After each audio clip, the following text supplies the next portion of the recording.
যিনি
আজকের chief guest আছেন তার সম্বন্ধে একটু বলে নিন। ডক্টর কৌশিক পাল, আপনারা একটু পরে দেখতে পাবেন আমাদের এখানে থাকছেন।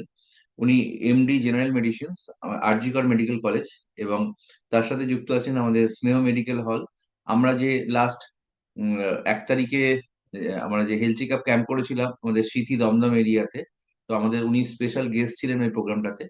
তো আমরা এই সেশনে খুব আমরা লাকি যে ওনাকে আমরা পেয়ে গেছি, এবং আমরা লাইভ এই 1 ঘন্টা সেশনে ডিসকাশন করে নেবো। এবং আজকের টপিক হচ্ছে যে আমাদের এই আর্লি এজের হার্ট অ্যাটাক, যেটা এখন খুব দেখা যাচ্ছে, যে আমরা শুনছি 20, 25, 30, 35 এরকম এজে হঠাৎ করে হার্ট অ্যাটাক করে মারা যাচ্ছে।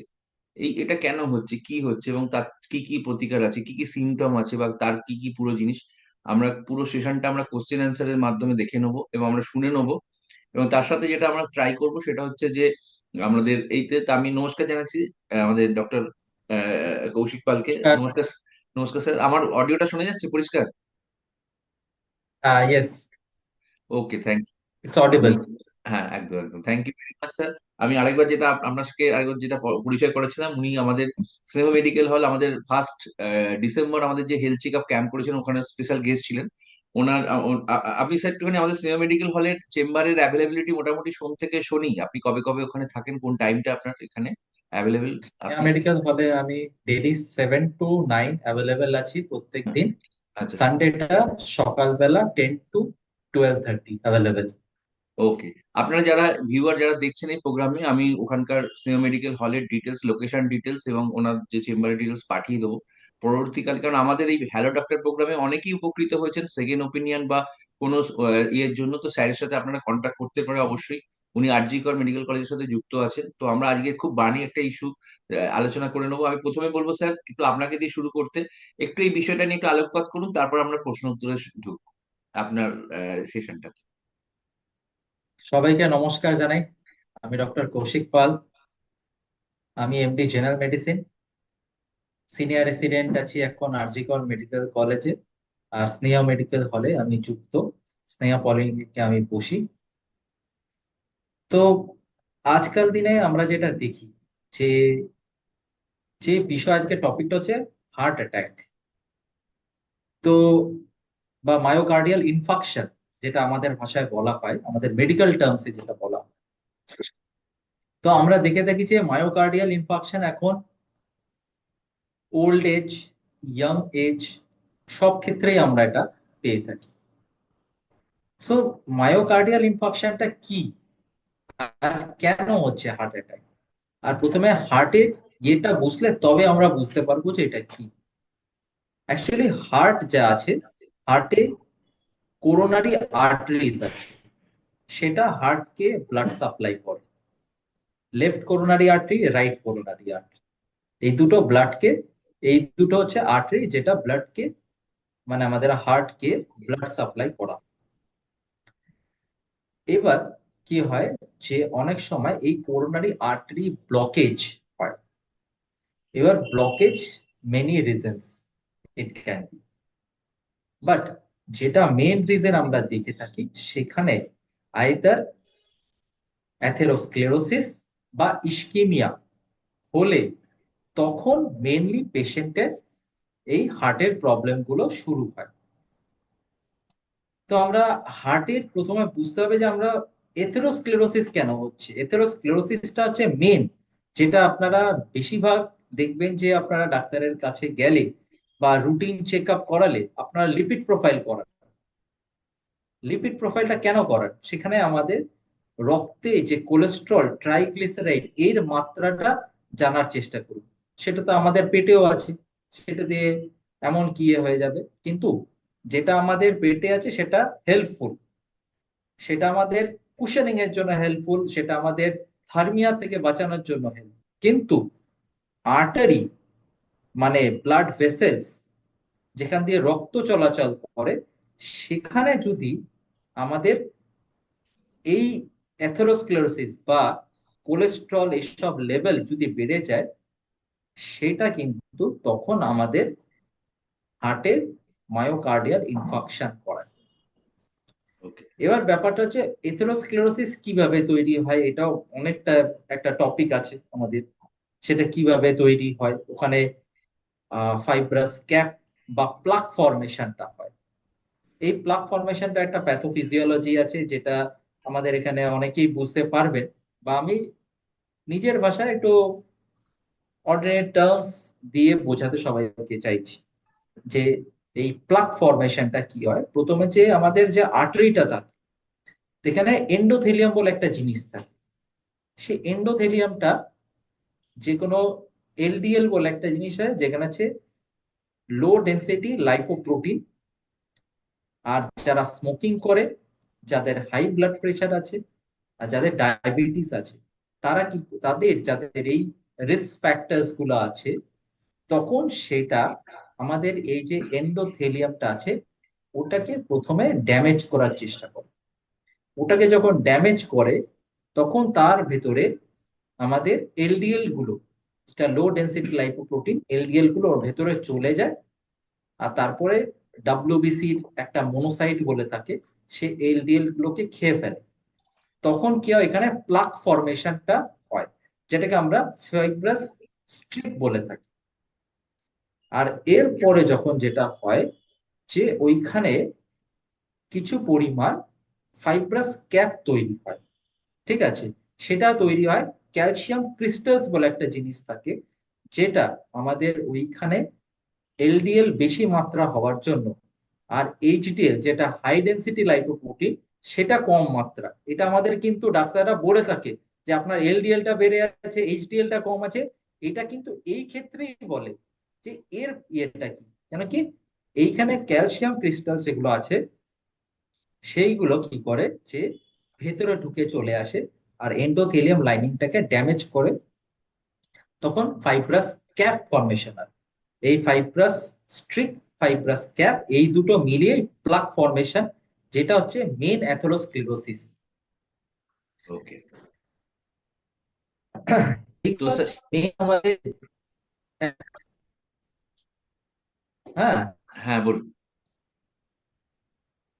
হ্যাঁ, এরপরে হচ্ছে যে আমাদের অ্যাথেরোস্ক্লেরোসিস হওয়ার পর কি হয় যে এন্ডোথেলিয়াম যেটা রাপচার করে, সেইখানে platelet, platelet derive growth factor, সেটা কি করে ওইখানে প্লেটলেট অ্যাডহেশন করায়।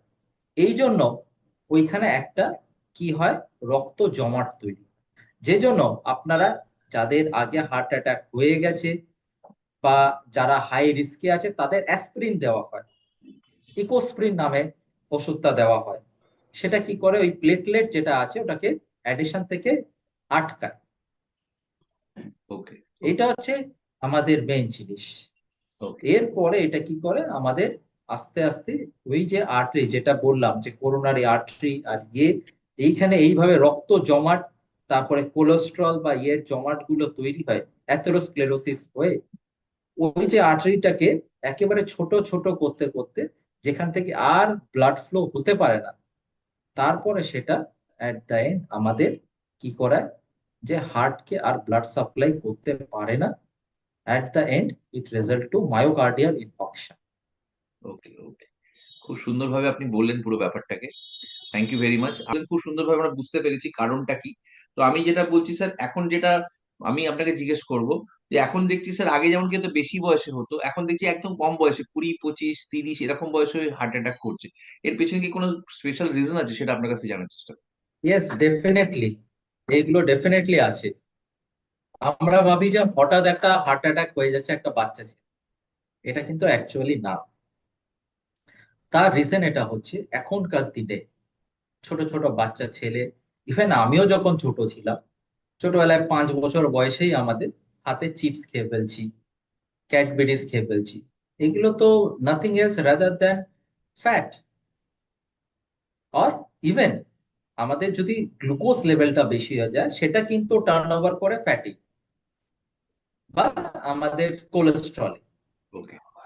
তো এইগুলো আস্তে আস্তে সেখানে কি করে, যে ইভেন যদি আমরা 25 ইয়ার্স, যেটা আপনি যে পার্টিকুলারলি ইয়াং এজ যেটা বলতে চান, তাদের যে সিডেন্টারি লাইফস্টাইল গুলো আছে, শুধু তো ফুড না, এখনকার দিনে what we have seen young generations, তারা 18 ইয়ার্স, 17 ইয়ার্স, ইভেন 16 ইয়ার্স থেকে they started consuming alcohol, they started consuming cigarettes. Smoking is a very big risk factor for causing our myocardial infarction, okay. and alcohol and sedentary lifestyle, যেরকম most of the young age এখন stress নেয় প্রচুর, সে যে কোনো stress হতে পারে, তারপরে তাদের লেট নাইটে স্লিপ হয়, প্রপার স্লিপ হয় না। This all is leading to formation of atherosclerosis, and this all is again leading to risk factors for myocardial infarction. আর নেক্সট যেটা একটা মেন ইম্পর্টেন্ট, যেটা এখন আমরা দেখি, even low socio economic status বলুন, হাই সোশিও ইকোনমিক স্ট্যাটাস বলুন, ah, যে consumption of cocaine and all such things are increasing a lot, যেটাকে আমাদের দেখুন this are important topics and this are important things to understand. আমরা ভাবি যে হঠাৎ একটা হয়ে গেল কি করে একটা ছোট বাচ্চা ছেলে, কিন্তু আমরা তাদের তো পাস হিস্ট্রি তে তারা কি করছে না করছে সেটা তো আমরা প্রপার জানি না। ঠিক আছে, তো এই অ্যাড্রেস গুলো বা এই যে হিস্ট্রিজ গুলো কালেক্ট করা খুব ইম্পর্টেন্ট হয়েছে। তো okay, okay. Consumption of cocaine, then other drugs like আরো ড্রাগস আছে, সেগুলো যদি কনজাম্পশন করা হয়, that might ultimately lead to coronary spasm. Okay, okay, thank you very much. আমরা বুঝতে পেরে গেছি আপনি যেটা বললেন যে কেন এটা হতে হওয়ার কারণ। আমি আরেকটা খুব রেলিভেন্ট প্রশ্ন করবো, এটার সাথে খুব লিঙ্ক প্রশ্ন। সেটা ইয়েস, হচ্ছে যে এটার সিমটম গুলো কি, লক্ষণগুলো কি কি, মানে কি করে বুঝতে পারবো যে হার্ট অ্যাটাক হয়েছে বা এসছে। ইয়েস, দেখুন হার্ট অ্যাটাক যেটা, অনেকে বেশিরভাগ লোকে হার্ট অ্যাটাকটাকে আমার গ্যাসের প্রবলেম হয়েছে বলে অ্যাড্রেস করে দেয়, but that is not the ultimate thing. Heart অ্যাটাকে একটা পিকুলিয়ার টাইপের চেস্ট পেন হয়, যে চেস্ট পেনটা ক্রাশিং, আর মনে হবে কেউ বুকের ওপর বসে পড়েছে, এত টাইপের চেস্ট পেন এরকম।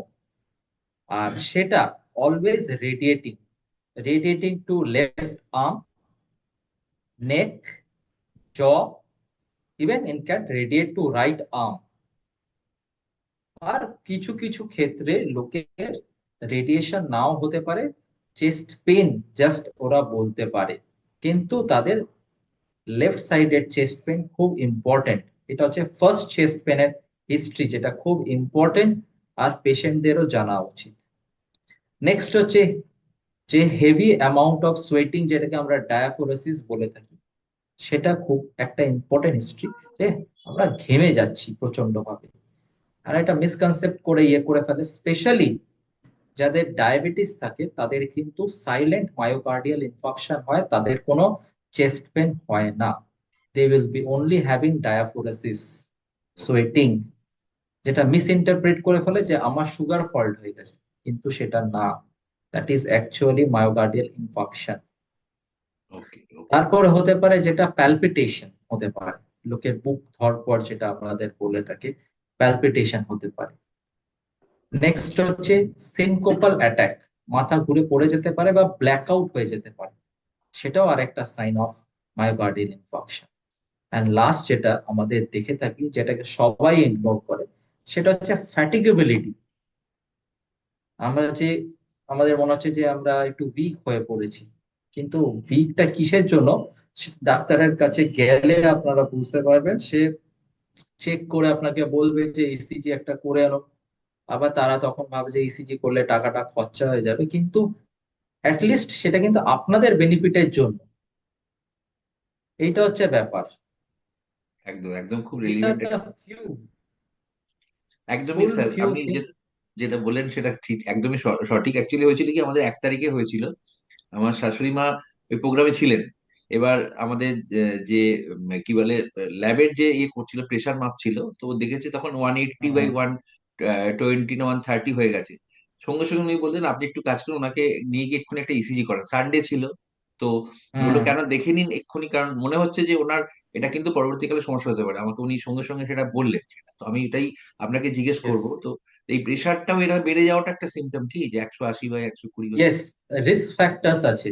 আমি যে বললাম যে যাদের স্মোকিং হিস্ট্রি আছে, যাদের হাই ব্লাড প্রেশার হিস্ট্রি আছে, যাদের ডায়াবেটিস হিস্ট্রি আছে, যারা পোস্ট মেনোপজাল উইমেন আছে, আর যারা OC pills, oral contraceptive pills use করে, this are the 5 important such things যারা, তারা কিন্তু রিস্ক ফ্যাক্টরসে থাকে।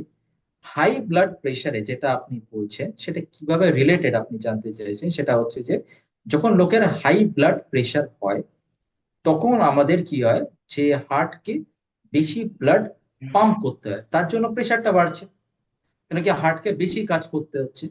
এবার আমি যখন বেশি কাজ করব, আমি দেখে থাকি যে আমাদের মাসেলস গুলো, আমরা হাট্টা কাট্টা যারা জিমে যায় ইয়ে করে, তারা ওয়ার্কআউট করে, তাদের কি মাসেল গুলো হাইপারট্রফি হতে থাকে।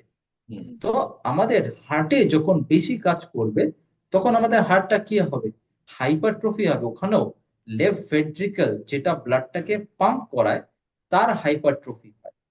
এবার ওকে। তার যে লেফট ভেন্ট্রিকলটা হাইপারট্রফি হচ্ছে, ঠিক আছে, সেই লেফট ভেন্ট্রিকল কে তো ব্লাড সাপ্লাই এর দরকার।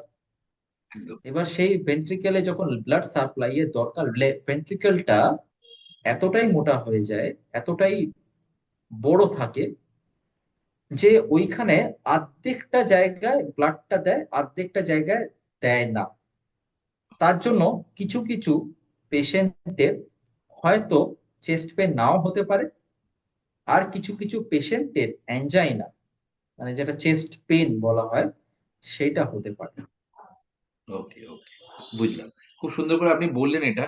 মানে অ্যাকচুয়ালি কি হয়, এই প্রশ্নগুলো খুব রেলিভেন্ট প্রশ্ন, এবং আমরা মানে শুনে থাকি। ইয়েস। এবং যেটা হচ্ছে, আচ্ছা আরেকটা প্রশ্নের সাথে, যে এটার সাথে জেনেটিক্যাল কি কোনো সম্পর্ক আছে, এটা একটু আপনাকে জিজ্ঞেস করবো। মানে ফ্যামিলিতে এর হিস্ট্রি আছে, এরকম কি কোনো কিছু রিলেট আছে এর সাথে?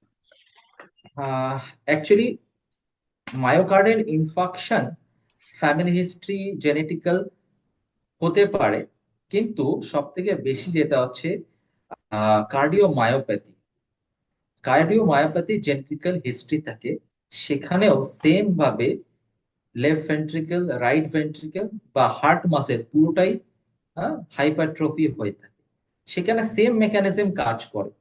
সেখান থেকে একটা কিন্তু হার্ট অ্যাটাকের চান্সেস হতে পারে। কিন্তু এখনকার দিনে যেখানে এত অ্যাডভান্স হয়ে গেছে, সেখানে বলছে যে myocardial infarction can be related to few of the genetical disorders.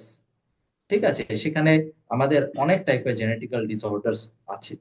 ঠিক আছে, glucose storage disorders, lysosomal storage disorders, এই পেশেন্টদের কিন্তু হার্ট অ্যাটাক হওয়ার চান্স কমন হতেই পারে। Those are all genetical disorders. Okay. তো এটা মানে মানে আমার প্রশ্ন ছিল এটাই, যে আপনি খুব ভালোভাবে বললেন যে যদি তাদের সিমটম থাকে, সেটা থেকে পরবর্তীকালে সেটাও পরের জেনারেশনে আসার চান্সেস বেশি থাকে, মানে পসিবিলিটিস অফ হার্ট অ্যাটাক বেশি বেড়ে যায়। ইয়েস, ইয়াং এজ, হ্যাঁ এটার হ্যাঁ একটা ইম্পর্টেন্ট, ইয়াং একদম এজ। young age। ওই প্রসঙ্গে একটা খুব রেলিভেন্ট প্রশ্ন করছি আপনাকে। এই ধরুন এখন তো যারা নিউ জেনারেশন প্রচন্ড স্ট্রেস, মানে ধরুন আমি তো আইটি সেক্টর বা প্রচুর মানুষের সাথে, বা আপনিও দেখছেন বা আপনাদের সেগমেন্টে, তো এই স্ট্রেস ম্যানেজমেন্টের জন্য আপনারা কি সাজেস্ট করেন, মানে মানে কিভাবে এটাকে আমরা মানে ইয়ে করতে পারি? স্ট্রেস ম্যানেজমেন্টটা তো একটা জিনিস যেটা বড় ব্যাপার, হয়তো সবসময় মেডিসিনই নয়, আরো কিছু কিছু জিনিস থাকে রিলেটেড উইথ দ্যাট। সেটা কি কি জিনিস আপনি সাজেস্ট করবেন স্ট্রেস ম্যানেজমেন্টের জন্য, যাতে এই ব্যাপারটা পরবর্তীকালে কন্ট্রোল করা যায়? কি কি করা উচিত, লাইফস্টাইল চেঞ্জেস? ইয়েস, দেখুন, stress, different people has different level of stress, different people can different,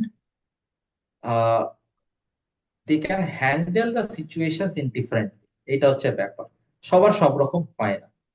এবার আমরা বেশিরভাগ যারা দেখি যে কর্পোরেট সোসাইটিস যারা আছে তাদের উপর খুব বেশি স্ট্রেস পড়ে, কারণ কি তাদের টার্গেটস দিয়ে দেওয়া হয়, টার্গেটস মিট না করতে পারলে এরকম, মানে আমরা যা শুনে থাকি সেইটা। হ্যাঁ আমি তো গভর্নমেন্টে করি কি, আমি অতটা জানি না, কিন্তু যাদের থেকে এক্সপ্লেন করেছে, যারা আমাদের যে এরকম স্ট্রেস লাইফে আছে, আছে, তাদের আমরা বলি যে দেখো, স্ট্রেস তো তোমাদের পার্টিকুলারলি নিজেদেরই হ্যান্ডেল করতে হবে, ইয়েস ওইটা, কিন্তু যে নিজের ফ্যামিলিকে টাইম দেওয়া, এটা খুব ইম্পর্টেন্ট একটা, যেখানে নট অনলি পেশেন্ট ফ্যামিলিও কিন্তু বেনিফিটেড হয়।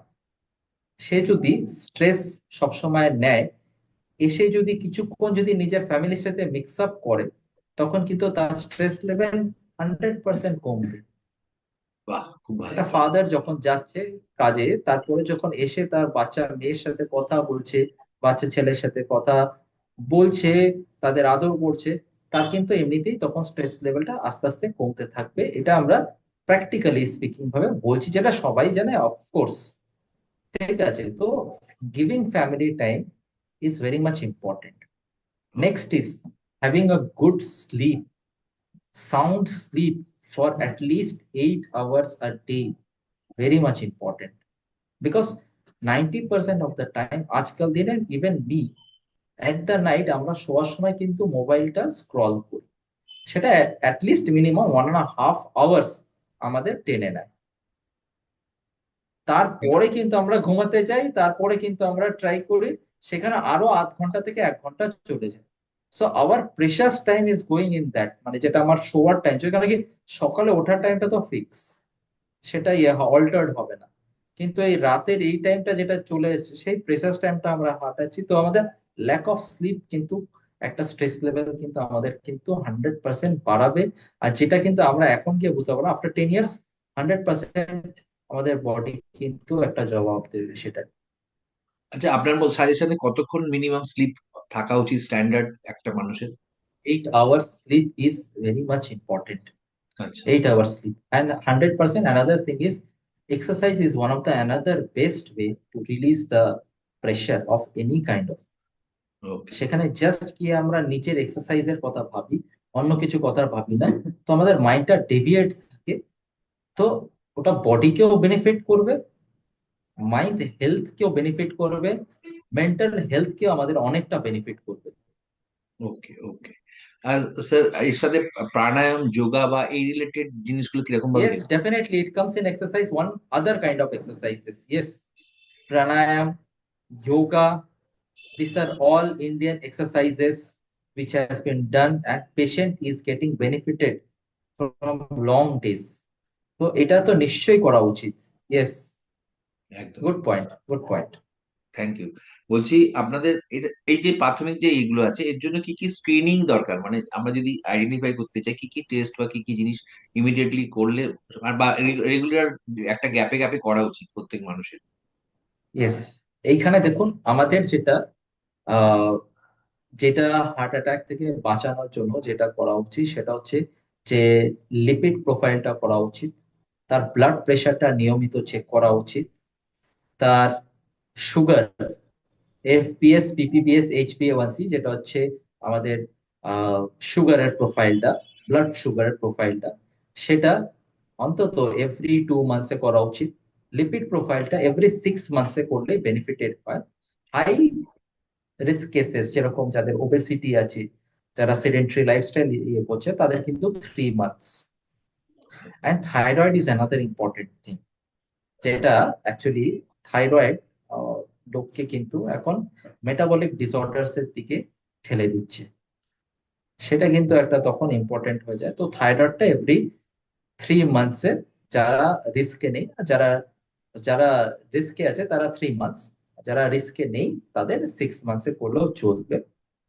ওকে স্যার, আমি থাইরয়েড বললেন বললে আমি একটা জাস্ট প্রশ্ন করি, মানে দু ধরনের, যেটা হাইপোথাইরয়েড বা হাইপার থাইরয়েড, দুজনের ক্ষেত্রে কি সেম রিস্ক? আমি জাস্ট এটা প্রশ্ন জিজ্ঞেস করছি। হ্যাঁ, থাইরয়েড নেভার কজেস ওবেসিটি।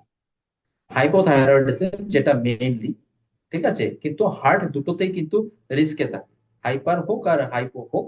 90% আমরা হাইপোতে দেখেছি, কিন্তু দুটোতেই, দুটোকে ইগনোর করলে চলবে না, দুটোই একটা খুব ডেডলি থিং। তো হাইপোথাইরয়েডিজমে কি হয়, আমাদের বেশিরভাগ মহিলারা, ইভেন ছেলেরাও এখনকার দিনে ওবেসিটি হয়ে যায়। তো সেটা কিন্তু অ্যাকচুয়ালি উল্টো জিনিস, obesity causes hypothyroidism, hypothyroidism doesn't cause obesity, এটা আমাদের কিন্তু মাথায় রাখতে হবে। ওকে। ঠিক আছে।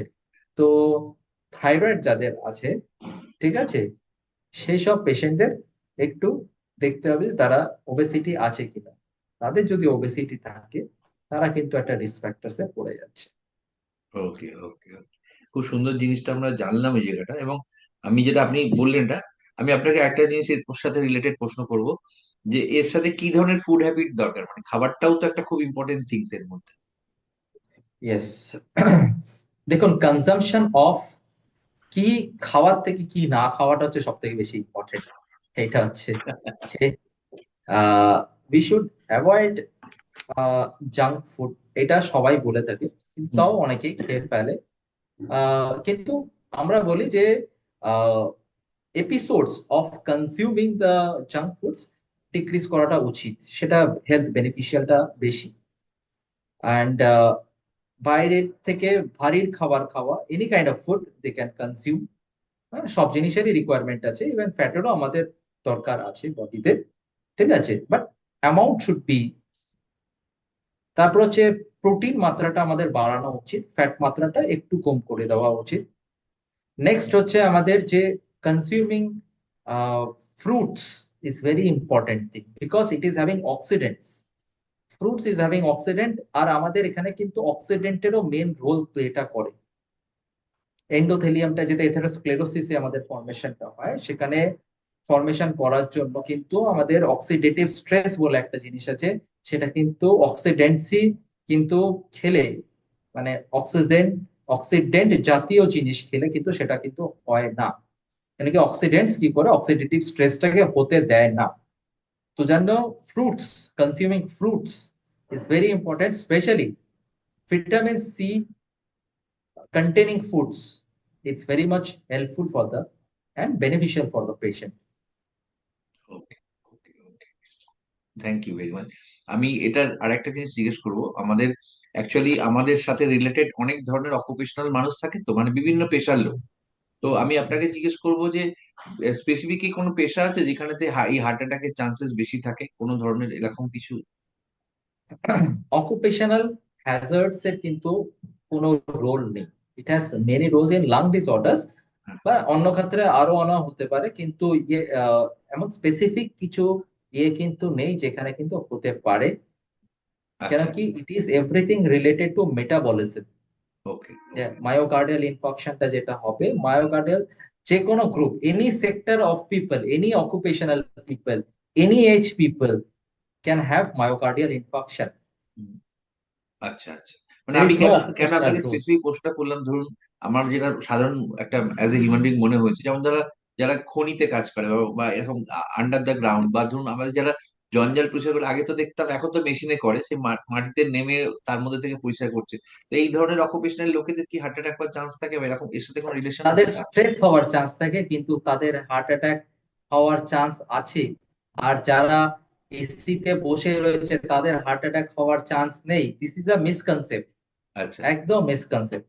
ওকে হ্যাঁ, বরঞ্চ তাদেরই হার্ট অ্যাটাক হবে না যতদূর আমি বলতে পারি, কেন কি they are doing rigorous hard work, they can have other health hazards.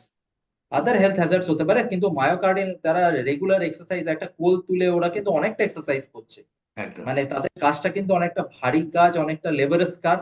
তো তাদের কিন্তু খুব একটা হওয়ার চান্স সেরকম নেই, কেন কি তারা লেবারাস কাজ করছে, it is just like doing a exercise. তো তাদের কম হয় কম্পেয়ার টু পার্সন যারা বসে আছে, আইডল ওয়ার্ক করছে, এসিতে বসে কাজ করছে। ইভেন ডক্টরস আর ভেরি একটা high risk of having heart attack these days, because একদম। আমরা তো চেয়ার থেকেই নড়ি না। হ্যাঁ, হ্যাঁ, একদম। Be are much more occupation বলতে গেলে ডক্টররা ধরে নিন, কিন্তু হ্যাঁ। Yes, there is no actual occupational hazards, nothing like that. আচ্ছা, মানে অকুপেশনের সাথে এটার কোনো সম্পর্ক নেই। It is not related actually. এবং এবং আরেকটা জিনিস যেটা আমরা দেখেছিলাম, আমাদের বিশেষত কোভিড-19 এর পরে, কোভিড-19 এর সময় তো অনেক মানুষ মারা গেছে, মানে একটা সিরিজ অফ ইয়েস। মারা গেছে। তো তারপরে আমরা দেখতাম সুস্থ লোক হঠাৎ হঠাৎ করে দেখছি হাঁটে। তো এটার সাথে কি কোভিড এর কোনো সম্পর্ক আছে, এটা আপনাকে জানতে চাই। হ্যাঁ, স্যার, অ্যাকচুয়ালি এগুলো কিন্তু এখনো আমাদের রিসার্চ চলছে, তো প্রপার এভিডেন্সেস কিন্তু নেই। হ্যাঁ। কিন্তু একটা বলছে যে যে অক্সিডেটিভ স্ট্রেস যেটা আমরা বললাম, একটা ইনফেকশন যখন হলো বডিতে, তখন কি একটা ইনফ্লামেশন হয়। এই হ্যাঁ। ইনফ্লামেশন হওয়ার জন্য তখন অক্সিডেন্টস গুলো কিন্তু সাপ্রেস হয়ে যায়, সেটা তখন অক্সিডেটিভ স্ট্রেস শুরু করে। আর সেটা কিন্তু led to formation of atherosclerosis. এথেরোস্ক্লেরোসিসটা পরে প্লেটলেট অ্যাডেশনস হয়ে এটা বা ইস্কিমিয়া একটা হওয়ার চান্সেস, যেটা সাডেন ব্লাড ক্লট, মানে মোস্টলি দেখা গেছে যে ব্লাড ক্লটস তৈরি হচ্ছে কোভিড পেশেন্টসদের। এটা কিন্তু একটা ইম্পর্টেন্ট জিনিস ছিল যেটা আমরা দেখতে পেয়েছি, যে ব্লাড ক্লটস তৈরি হয়ে যাচ্ছে। সেই ব্লাড ক্লটস গুলো যদি আমাদের করোনারি আর্টারিতে তৈরি হয়, তখন কিন্তু একটা হার্ট অ্যাটাক হওয়ার চান্সেস কিন্তু আছে, যেটাকে আমরা ইস্কিমিয়া বলি, করোনারি আর্টারি ইস্কিমিয়া। ওকে। সেটা যদি হয় তখন একটা আছে চান্সেস। অ্যান্ড কোভিড এর সাথে এটারই একটা দেখা গেছে যে আমাদের যে ইস্কিমিয়া গুলো বা আদার্স অনেক কিছু, টিবিটি বলে আছে, পালমোনারি এম্বোলিজম, এগুলো আমাদের কোভিড পেশেন্টে খুব বেশি পাওয়া গেছে। ওকে। হুম। মানে ওইটা তার মানে আপনি বলতে চাইছেন যে কোভিড একটা পার্ট, তার মানে যাদের সেখানে ক্ষেত্রে ওটা কিছুটা ইম্প্যাক্ট করলেও কিছুটা পড়তে হতে পারে। পারে, হ্যাঁ। পুরোটা না, কিন্তু সব লোক, কিছু লোকের হয়েছে, আমরা সেটাকে বড় চড়কটা অনেক লোকের হয়েছে ভেবে নিচ্ছি, কারণ কি এখন মিডিয়া আছে, ইয়ে আছে বলে। কিন্তু হ্যাঁ। অতটা আমরা প্রেভেলেন্ট পাইনি লোকের, মানে ওকে। অ্যাটলিস্ট আমার কেরিয়ারে তো আমি খুব মিনিমাম লোকেরই পেয়েছি যারা কোভিড হয়েছে, আর যারা তাদের বলছে যে তাদের হার্ট অ্যাটাক হয়েছে, এরকম আমি কমই পেয়েছি। অ্যাটলিস্ট ওকে। আমার ইয়েতে তো পাইনি সেরকম। ওকে। ওকে, বুঝতে পেরেছি। মানে আপনার যেটা বলছেন সেটার সাথে, আচ্ছা আরেকটা জিনিস, আমাদের এটাও একটা ব্যাপার, মানে অনেকে দেখবেন উপোস করে, মানে আমাদের খাওয়ার মধ্যখানে ফাস্টিং করে। তো এই ফাস্টিংটা করাতে কি আমাদের হার্ট রেট কোনো ইম্প্যাক্ট হতে পারে, বা হার্ট করলে ভালো, এটা এটা আপনার কি সাজেশন এই ব্যাপারটা? ফাস্টিং করলে এর কোনো অ্যাকচুয়াল সেরকম হেলথ বেনিফিটস আছে কি নেই, সেটা একটা কন্ট্রোভার্সিয়াল কাইন্ড অফ, আচ্ছা। ঠিক আছে। তো ফাস্টিং একটা করলে কি হয়, যে বডিতে গ্লুকোজের সার্জ তৈরি হয়। তখন কি হয়, যে গ্লুকোজ মাত্রাটা তো ব্লাডে নেই, এবার গ্লুকোজটাকে তো প্রডিউস করতে হবে। আমরা এবার গ্লুকোজটা প্রডিউস কোথা থেকে করবো? যে লিপিড গুলো আছে, যে চর্বি, হুম। আমাদের বাংলা ভাষায় যদি বলি যে লিপিড বা কোলেস্ট্রল বা ওইখান থেকেই কিন্তু ওটা একটা মেটাবলিজমটা চেঞ্জ হয়ে সেটা গ্লুকোজে কনভার্ট হয়, গ্লুকোজ কনভার্ট হয়, তারপরে ইচ এন্ড এভরি বডিতে গ্লুকোজ পেয়ে তারপরে এনার্জি পেয়ে সেই জিনিসটা একটা প্রসেসে হয়। তো এখানে কি হয়, যে লিপিড পরিমাণটা কমে যায়, এটা একটা করে নেওয়া, কিন্তু আহ তার একটা পার্ট অ্যান্ড পার্সেলও একটা এফেক্ট আছে। যেরকম ধরে নিন যে it can cause gastritis, so that is not a beneficiary আমি বলবো না, তার থেকে বেশি beneficiary will be exercise, okay. much beneficiary will be exercise rather than doing fasting. Intermittent fasting can be there. Yes, intermittent fasting can be there, where patient is consuming uh, meal for 5 times a day, okay. but there is a gap and small amount of meals they are consuming. That is much better. আচ্ছা, বুঝতে পেরেছি। তো আপনি যেটা suggestion করেছেন খুব ভালো একটা সাজেশন যেটা আপনি বললেন। আপনি যেটা ব্যায়ামের প্রসঙ্গে বললেন, আপনাকে এটাই জানতে চাইবো যে কোন ধরনের ব্যায়াম এটার ক্ষেত্রে উপকারী এবং সেটা একটা রেগুলার ইন্টারভেলে করলে সবার জন্য ভালো for heart. Yes, yes, yes. দুটো এখানে, একটা হচ্ছে যাদের হার্ট অ্যাটাক হয়নি, যারা রিস্কে আছে, আর যাদের হার্ট অ্যাটাক হয়ে গেছে তাদের কিন্তু কমপ্লিটলি ডিফারেন্ট। যাদের হার্ট অ্যাটাক হয়নি তাদের জন্য কিন্তু they can do brisk walking, with that they can go to gym and do leverage work also at a certain age. That is also important. আর কিছু কিছু আছে, মানে যাদের হার্ট অ্যাটাক হয়ে গেছে তাদের জন্য বেস্ট হচ্ছে brisk walking and do only free hand exercise. This is the thing. Not to use any kind of gym materials, because that can lead to coronary spasm, or that can lead to that they have to do much more hard work. Because of the hard work, heart rate will increase. Heart rate increases, again they can have coronary spasm. So যাদের heart attack হয়ে গেছে বা যারা বিশাল high রিস্কে আছে তাদের gym না করাই better. তাদের জন্য বেস্ট হচ্ছে everyday brisk walking and doing free hand exercise.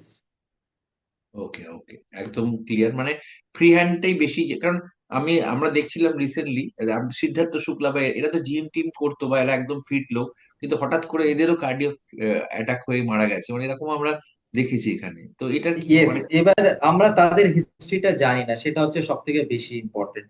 আমরা আচ্ছা, যদি হঠাৎ করে একটা কিছু কমেন্ট পড়ে দিয়ে থাকি সেরকম, সেটা হ্যাঁ, খুব বলাটা ইম্পর্টেন্ট হবে। এখানে কি আমরা দেখেছি যে মেনি ওদের কথাটা প্রসঙ্গ ছেড়ে দিয়েই কথা বলাটা বেটার হবে। হ্যাঁ, আমরা দেখি যে অনেক বডি বিল্ডার যারা আছে, ঠিক আছে, হঠাৎ তাদের কিন্তু কার্ডিয়াক মায়োকার্ডিয়াল ইনফাকশন হচ্ছে আজকাল দিনে।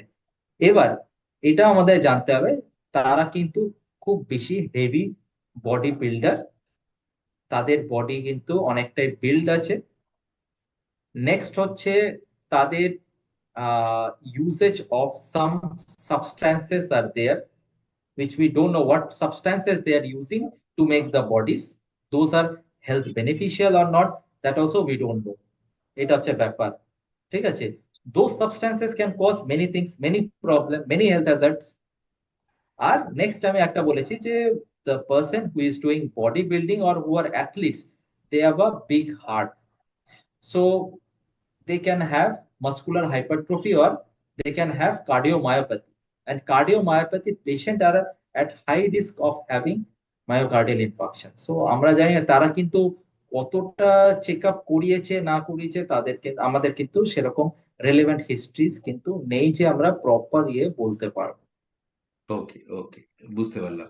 আচ্ছা স্যার, আরেকটা প্রশ্ন আমার যেটা মনে আসছে যে আমাদের, আপনি যেটা বলছিলেন যে ধরুন যারা এই খাওয়া খাওয়া এর কথা বলছিলেন যে আপনার যারা অ্যালকোহলস বা সিগারেট রেগুলার বেসিসে নেয় তাদের এটা খুব কনজাম্পশন বেশি, করা, তার পেছনে কারণটা কি? মানে যেটা নর্মাল এর ক্ষেত্রে বলে একটা লিমিটেড বা যেটা কিভাবে হয় ব্যাপারটা ইম্প্যাক্ট করে তাকে। দেখুন আমি প্রথমেই বললাম যে এথেরোস্ক্লেরোসিস যেটা মেন হার্ট অ্যাটাকের মেন কারণ কিভাবে করায়, আহ হার্টে অনেক কিছু আছে, অ্যাঞ্জাইনা আছে, প্রিন্স মেটাল অ্যাঞ্জাইনা আছে, মিনোকা আছে, আরো অনেক টাইপের বিষয়, সেগুলো আমরা বিষয় না বললেই বেটার, কারণ কি সেগুলো খুব কমপ্লিকেটেড জিনিস, আর সেগুলো একটুখানি কমপ্লিকেট করে দেবে নর্মাল একটু এর জন্য। তো মেন যেটা আপনি বলছেন যে অ্যালকোহল আর স্মোকিং, তো অ্যালকোহল আগে স্মোকিংটা বলে নি, যে স্মোকিং যখন করে তখন আমি আগেই বললাম যে সেটা অ্যাথেরোস্ক্লেরোসিস করাতে কিন্তু ইম্পর্টেন্ট রোল প্লে করে। মানে কি স্মোকিং করলো সেই কেমিক্যালস গুলো তখন কি করে, একটা হচ্ছে যে ফাইব্রাস ক্যাপ যেটা বললাম সেখান থেকে এলডিএল, এলডিএল যেটা আছে সেটা কিন্তু স্মোকিং এর জন্যই কিন্তু আর্টারির ভেতরে ঢুকবে, এন্ডোথেলিয়াম ভেতরে ঢুকবে, ঢুকে তারপরে কিন্তু মনোসাইট এগুলো হবে। তো এটা কিন্তু স্মোকিংই কজ করছে, এই জিনিসটা মানে এথেরোস্ক্লেরোসিস করারটা কিন্তু স্মোকিংই কজ করছে। তো এটা কিন্তু মেন ইম্পর্টেন্ট একটা জিনিস, যেটা কিন্তু আমাদের স্মোকিং হেলথ হ্যাজার্ডস, যেটা আমরা বারবার বলে থাকছি, স্মোকিং লোকে ভাবছে যে কিছু হবে না স্মোকিং করলে, স্মোকিং করলে শুধু লাংসের প্রবলেম হয়, কিন্তু smoking can cause heart attack also, and it is causing heart attack because it is enhancing the atherosclerosis, এইটা। ওকে। নেক্সট হচ্ছে অ্যালকোহল। অ্যালকোহল যেটা করে সেটা দু টাইপের করতে পারে। একটা হচ্ছে অ্যালকোহল ইনডিউস কার্ডিওমায়োপ্যাথি করতে পারে, যেটা আমরা ডিসিএম বলে থাকি, ডাইলেটেড কার্ডিওমায়োপ্যাথি। সেখান থেকে একটা হতে পারে, চান্সেস খুব কম, রেয়ার। আরেকটা যেটা হচ্ছে যে অ্যালকোহল করলে আমাদের মেটাবলিজমটাকে রিভার্স করে দেয়, কেন কি অ্যালকোহল সব থেকে বেশি এফেক্ট করে লিভারে। আর লিভারেই আমাদের 90% মেটাবলিজমটা কিন্তু লিভারেই হয়। সেই লিভারে যখন মেটাবলিজমটা এফেক্ট হচ্ছে, সেটা কিন্তু আলটিমেটলি বডি সব মেটাবলিজমটাকেই এফেক্ট করবে। সেটা লিপিড মেটাবলিজম হোক, কার্ডিয়াক গ্লুকোজ মেটাবলিজম হোক, প্রোটিন মেটাবলিজম বলি, সবটাকেই এফেক্ট করে। এই একটা ডিসব্যালেন্স করিয়ে এটাও কিন্তু আবার কিন্তু এথেরোস্ক্লেরোসিস করাতে কিন্তু ইম্পর্টেন্ট রোল প্লে করবে। ওকে, ওকে, ওকে, বুঝতে পেরেছি। আপনি যেটা বললেন খুব ক্লিয়ারলি বুঝে গেলাম এখানে। আচ্ছা, আরেকটা জিনিস, খুব রেলিভেন্ট প্রশ্নটা এই সব প্রসঙ্গে, যেটা হচ্ছে ধরুন অনেকের এরকম একটা হলো, তো এই হওয়ার পরে তাকে সঙ্গে সঙ্গে নিয়ে যাওয়া হলো হসপিটালে। হসপিটাল ডাক্তার থেকে বললেন যে আপনার এতটা ব্লকেজ আছে, আপনাকে এক্ষুনি অপারেশন করতে হবে। তো এই ব্যাপারটা যেটা, বা কাউকে ওনারা সাজেস্ট করেন আপনার বাইপাস, বা কাউকে বলছে স্টেন, বা কাউকে বলছে পেসমেকার। তো এটা কিসের উপর ডিফারেন্স হয়, বা কেন এই ব্যাপারগুলো ওনারা সাজেস্ট করেন? দেখুন, প্রথমে যখন আমাদের কাছে পেশেন্ট আসে, ফার্স্ট আমরা ইসিজি করেন। ঠিক আচ্ছা। আছে, ইসিজি তে আবার কিন্তু আমাদের ওটাও একটা ক্রুশিয়াল ইম্পর্টেন্ট জিনিস, যেটা চলে যায় যে এন স্টেমি বলা হয় আর একটা স্টেমি বলা হয়। ঠিক আছে, তো এটা একটা ব্যাপার থাকে। এবার যারা এন স্টেমি, যাদের মানে আমরা যে ইসিজি দেখলে ভাবি যে এটা বেড়ে গেছে, এটা দেখায় যেটা ইসিজি তে অ্যাকচুয়ালি এসটি সেগমেন্ট এলিভেশন যেটা দেখায় আমাদের, আহ সেটা তখন আমরা দেখি যে পেশেন্টের রিস্ক কি কি আছে। তো আমাদের একটা আছে ডোর টু নিডল, একটা বলে কথা আছে, ডোর টু বেলুন বলে একটা কথা আছে। তো এইগুলো অনেক কিছু ইয়ে থাকে, আমরা রিস্ক ফ্যাক্টরসটাও দেখি। তো প্রথমে যখনই আমাদের কাছে আসে, প্রথমে তো আমরা কি করি যে পেশেন্টে যদি হাই রিস্কে আছে, ঠিক আছে, তাকে যদি আমরা থ্রম্বোলাইসিস মানে ইনজেকশন দিয়ে যদি ঠিক করতে পারি, তাহলে আমরা প্রথমে ওটাই সবসময় চেষ্টা করি, যে থ্রম্বোলাইসিসটা করে আগে আমরা দেখি যে পেশেন্ট বেনিফিটেড হচ্ছে কিনা, মানে কি যেটা ইজিলি অ্যাভেলেবল, ইজিলি একসেপ্টেবল, এইটা হচ্ছে ব্যাপার। তো আমরা ওটা প্রথমে করে দেখি যে পেশেন্টের যে থ্রম্বোলাইসিস করলাম, এবার দেখছি যে ইসিজি রিভার্স করছে কিনা, ইসিজিটা যে চেঞ্জেস গুলো ছিল সেটা রিভার্স হলো কিনা। সেটা যদি রিভার্স না হয়, তার মানে তার অনগোয়িং যেটা আমরা ইনজেকশনটি দিলাম সেটা পুরোপুরি কিন্তু কাজ করলো না, তখনও আমাদের ওখানে প্লাক্স থেকে গেল। এবার এই প্লাক্সটাকে ইয়ে করতে গেলে আমাদের কোরোনারি অ্যাঞ্জিওগ্রাফি করে দেখতে হবে যে কতটা প্লাক্স আছে না নেই। যদি প্লাক্সের অ্যামাউন্ট মোর দেন 70 to 90% থাকে, তার মানে তো ওখান থেকে ব্লাড ফ্লো করবেই না, তখন তো স্টেন্ট বসাতেই হবে। অ্যান্ড কার্ডিওলজিস্ট তখন ওটাই মানে ইয়ে করে, সাজেস্ট করে। And it is much more beneficial for the patient to go. এবার আরেকটা প্রসঙ্গ, আপনি যেটা বলছেন যে সার্জারি কখন করা হয়, এটা তো স্টেন্ট বসানো হলো, which is invasive procedure, but it is not that much invasive like CABG, যেটা হচ্ছে হার্ট সার্জারি, যেটা আমাদের থোরাকোটমি করে মানে বুকটাকে কেটে তারপরে হার্টের ভেতরে একটা ছোট্ট সার্জারি করা হয়। এটা দুটো ক্ষেত্রে করা হয়, যাদের হচ্ছে ডায়াবেটিস সাইলেন্ট হার্ট অ্যাটাক হয়েছে আর তাদের ডাবল ভেসেল ডিজিজ আছে, আর নয়তো যাদের ট্রিপল ভেসেল ডিজিজ আছে, তাদেরই একমাত্র আমরা দেখেছি। আর যাদের স্টেন্ট আগে বসানো হয়েছে, যেটা ফেলিয়ার হয়েছে, তারা যদি থাকে, তখনই আমরা কি করি, কোরোনারি আর্টারি বাইপাস গ্রাফট, মানে আমাদের হার্টে যে আর্টারিটা আছে, কোরোনারি আর্টারিটা যেটা আছে, ঠিক আছে, সেটা তো অকেজো হয়ে গেছে, সেটা আর কাজ করছে না। এবার আমাকে কি করতে হবে, ওটাকে বাইপাস করিয়ে আরেকটা কিছু করাতে হবে। তখন আমরা অন্য জায়গা থেকে আর্টারিটা তুলে সেখানে কোরোনারি আর্টারির সাথে আমাদের হার্টের আর্টারিটাকে জুড়ে দিই, যাতে একটা বাইপাস, আমাদের যে বলি না বাইপাস দিয়ে ধরে চলে যাচ্ছি, মানে মানে একটা পথ কাটিয়ে চলে যাচ্ছি, ওকে, সেরকমই টাইপের একটা জিনিস করা। ওকে, ওকে। তো স্যার, যেটা আমরা দেখেছি যে ধরুন কারোর বাইপাস বা এরকম স্টেন বসে হয়ে গেছে, তো সেখানে ক্ষেত্রে বলছে তারপরে এখন নাকি তারপরের লাইফটা অনেকটা মানে মানে রিস্কটা অনেক কমে যায়। তো এটা কতটা ঠিক Yes, এটা? এইটা দেখুন, এইটা হচ্ছে 50% ট্রুথ, 50% হচ্ছে একটু মিসনোমার্স আছে। আচ্ছা। ঠিক আছে, পেশেন্ট তো একটা এজ রিলেটেড ফ্যাক্টর তো তার থেকেই যাবে, যতই তার স্টেন্ট বসুক সিএবিজি করিয়ে দিক, তার তো এজ, আমরা কেউ মর্টাল না, আমরা সবাই ইমর্টাল, আমাদের একদিন হুম, না একদিন চলে যেতেই হবে। হ্যাঁ। তো যদি আমরা বাইপাস গ্রাফ বা স্টেন্টও বসিয়ে দিই, ইয়েস, তারা কিন্তু বেনিফিটেড হবে for a period of 5 to 10 years. 5 years তো ডেফিনেটলি বেনিফিটেড হবে, তাদের খুব কম chances within a period of 5 years তাদের কিছু একটা আরেকটা হেলথ হ্যাজার্ড হবে, আনলেস এন্ড আনটিল তার রিস্ক ফ্যাক্টর খুব বেশি থাকলে। কিন্তু তাছাড়া কিন্তু সে হাসতে খেলতে 5 ইয়ার্স কিন্তু ইজিলি কাটাতে পারে, যদি আরো লাক ভালো থাকে 10 years. 100% many people I have seen, আমার চোখে দেখা এখনো তার 20 ইয়ার্স কোরোনারি আর্টারি বাইপাস গ্রাফট ইয়া তো স্টেন্ট হয়ে গেছে, and they are very well, they are very good. Sir আরেকটাও এটার পেছনে কারণ আমি দেখেছি, দেখুন যখন মানুষ সুস্থ থাকে তখন মানুষের কেয়ার থাকে না, যা খুশি খায় যা খুশি করে। কিন্তু এটা হওয়ার পরে একটা Yes, রেস্ট্রিকশন এসে যায়, এবং লাইফস্টাইলে তার খাওয়া দাওয়া, yes, তার তারা তারা রেস্ট্রিক্ট করে দেয় খাওয়া দাওয়া, হেলথ চেকআপস করতে যায় ওরা ডেফিনেটলি। হ্যাঁ, সেইগুলো খুব হেল্প করে ওদের মানে ওই পেশেন্টদের। ডিসিপ্লিনটাও একটা বড় কারণ আমার মনে হয়। ইয়েস, ডিসিপ্লিন তো সব জিনিসেই, যে কোনো জিনিসেই ডিসিপ্লিনটা তো ইম্পর্টেন্ট একটা রোল প্লে করবেই। একদম একদম। আচ্ছা স্যার, আমরা তো বাইপাস আর অ্যাঞ্জিওপ্লাস্টি শুনলাম, আর পেসমেকারটা কোন জায়গাতে ইউজ হয় নর্মালি, এই দুটো ছাড়া? পেসমেকার হচ্ছে অ্যারিথমিয়া যখন হয়, আচ্ছা। অ্যারিথমিয়াস বেশিরভাগ হার্টটা একটা রিদমে চলে।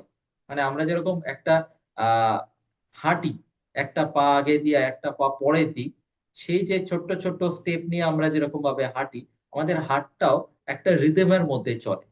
এবার হঠাৎ করে রিদমটা যদি খারাপ হয়ে যায়, একবার ধরুন খুব ফাস্ট বিটিং হচ্ছে, একবার স্লো বিটিং হচ্ছে, বা একবার ফাস্ট হচ্ছে একবার স্লো হচ্ছে, এই যে রিদমটা, এই রিদমটা ভালো না, তখনই আমাদের কিন্তু পেসমেকার বসানো হয়, যেটা হার্ট অ্যাটাক ক্ষেত্রে খুব আমরা কমই দেখেছি। আফটার, যেটা বললাম যে after thrombolysis 2 to 3% patient, maximum 5% পেশেন্টে আমরা অ্যারিথমিয়াস একটু দেখতে পাই ড্রাগ ইনডিউসড। ঠিক আছে, সেই কমপ্লিকেশনটা খুবই রেয়ার হয়, আর 5%ই হয়, আমার দেখা দুটো আছে। ওকে। হ্যাঁ, তো খুবই কম পাই সেটা আমরা। আর আফটার প্রসিজার্স তো আমরা খুবই কম পেয়ে থাকি। সো অ্যারিথমিয়াস হতে পারে, নাও হতে পারে, বেশিরভাগ নাহি হয়। ওকে। কিন্তু ওকে। হার্টে অ্যারিথমিয়াস যদি হয়ে থাকে তখনই আমরা পেসমেকারে ইউজ করি, আদারওয়াইজ উই আর ইউজ করি না। অ্যারিথমিয়াস আর এক বড় টপিক, তো না ডিসকাস করে এখন বেটার। হ্যাঁ। কিন্তু হ্যাঁ। অ্যারিথমিয়া হচ্ছে মেইন জিনিস, মানে হার্টের ইররেগুলার রিদম হচ্ছে একটা মেইন জিনিস যখন আমরা বেশিরভাগ ইয়ে করি। ওকে ওকে, বুঝতে পারলাম।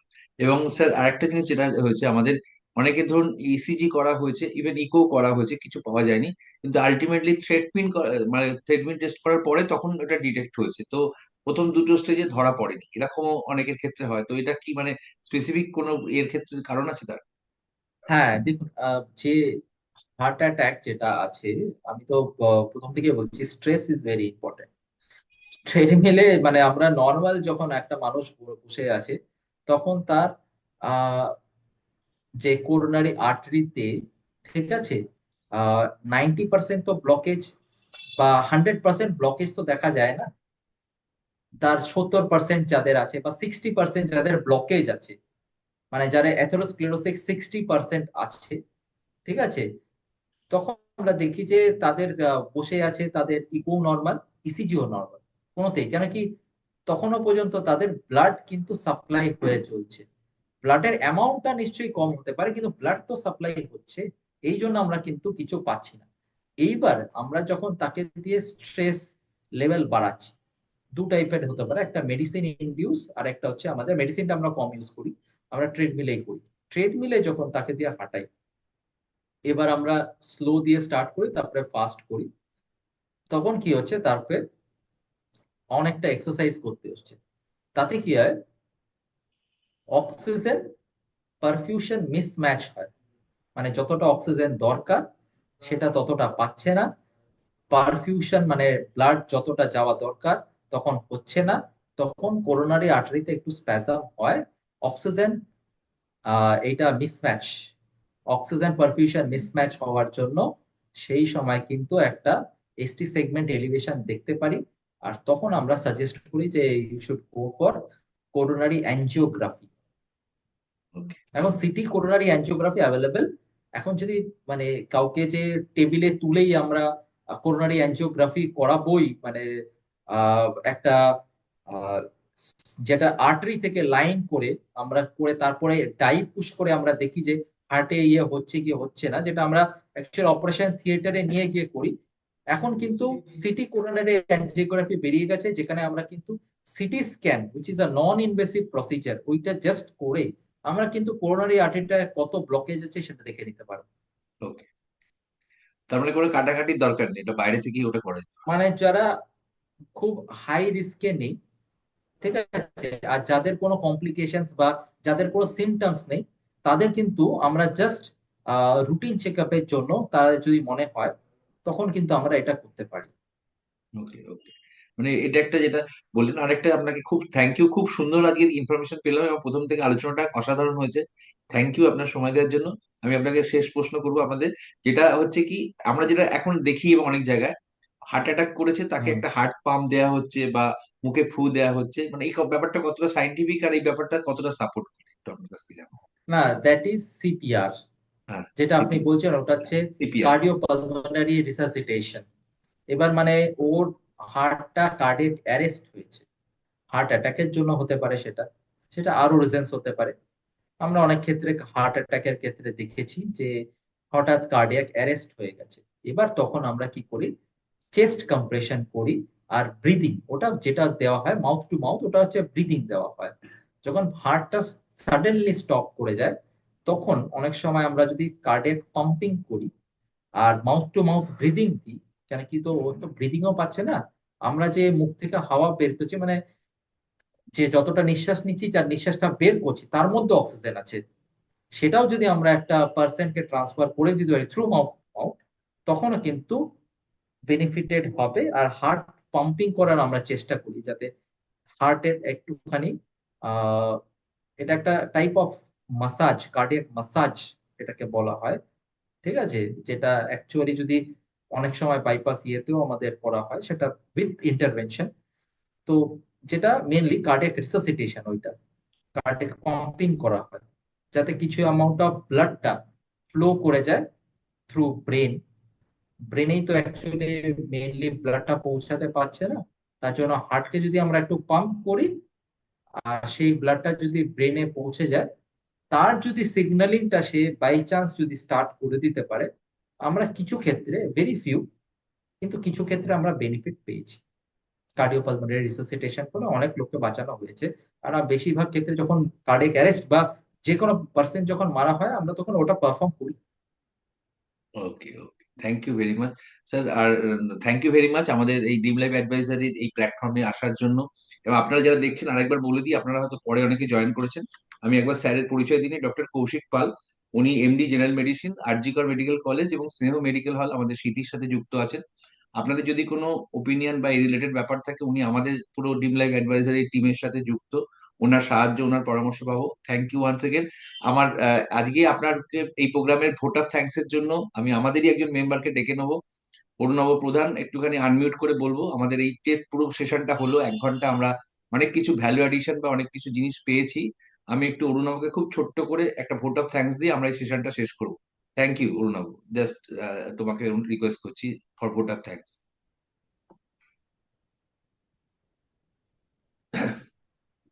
Thank you Shubhra. Vote of thanks দিতে বলছো, কথা শোনা যাচ্ছে তো? হ্যাঁ, একদম পরিষ্কার ক্লিয়ার। ভোট অফ থ্যাঙ্কস কি দেব, মানে একা আমি কি দেব? এইরকম একটা চমৎকার আলোচনার পরে 100% ভোটই তো ডাক্তারবাবুর জন্য পড়বে। হ্যাঁ, থ্যাংক ইউ ডক্টর। খুব সুন্দরভাবে সহজ ভাষায় আমাদের জন্য আপনি খুব সুন্দরভাবে বুঝিয়ে বললেন এবং আমরা মনে করছি এতে আমাদের অনেকগুলো প্রশ্নই আরো থেকে গেছে, আমরা হয়তো ভবিষ্যতে আপনাকে আবার পেতে চাইবো। খুব সহজ ভাষায় গুছিয়ে ছোট্ট করে আপনি বুঝিয়ে বললেন, এবং একটা সত্যি কনসার্ন হয়ে গেছে শুভ্র, সেটা হচ্ছে ইয়াং জেনারেশনের মধ্যে অ্যাপারেন্টলি দেখে মনে হচ্ছে যেন একটু বেড়ে গেছে। মুশকিল হচ্ছে আমাদের অনেক অঙ্গই দুটো করে রয়েছে, হ্যাঁ, এক হচ্ছে ব্রেন আর এক হচ্ছে হার্ট, এদের কিন্তু আর বিকল্প নেই। এখন আগামী দিনে ডাক্তারি কোন জায়গায় যাবে আমরা তো জানি না, কৃত্রিম হার্ট কি রকম হবে না হবে। তো কিন্তু in see till that time আমরা যাদের ক্ষেত্রে এই ব্যাপারটা খুব গুরুত্ব দিয়ে ভাববো, সেটা হচ্ছে পরের জেনারেশন যারা, তারা কিভাবে হার্টের যত্ন নিয়ে শরীরের যত্ন নিয়ে চলতে পারে, যে সম্পর্কে ডাক্তারবাবু খুব সুন্দরভাবে বললেন। Thank you very much.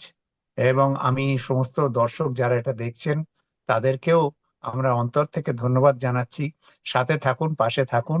আগামী দিনে প্রত্যেক মাসে আমরা এরকম একটা প্রোগ্রাম করি, আগামী দিনেও কোনো না কোনো এরকম সুন্দর মনোজ্ঞ অনুষ্ঠানে আপনাদের পেতে চাইবো। ঠিক আছে ডাক্তারবাবু, থ্যাংক ইউ ভেরি মাচ। নমস্কার। ঠিক থ্যাংক আছে, ইউ। নমস্কার। নমস্কার, আমরা শেষ করছি সেশনটা। Thank you very much. আপনারা এটা আমাদের ইউটিউব চ্যানেলেও এটা পাবেন, আমরা আমাদের পাবলিশ করে দেবো। আপনারা যারা আমরা সাবস্ক্রাইব করেননি, টিম ড্রিপ লাইভ বলে চ্যানেল, আমরা তার লিঙ্কও আমরা গ্রুপে শেয়ার করবো। Thank you very much. আমরা শেষ করছি এখানে।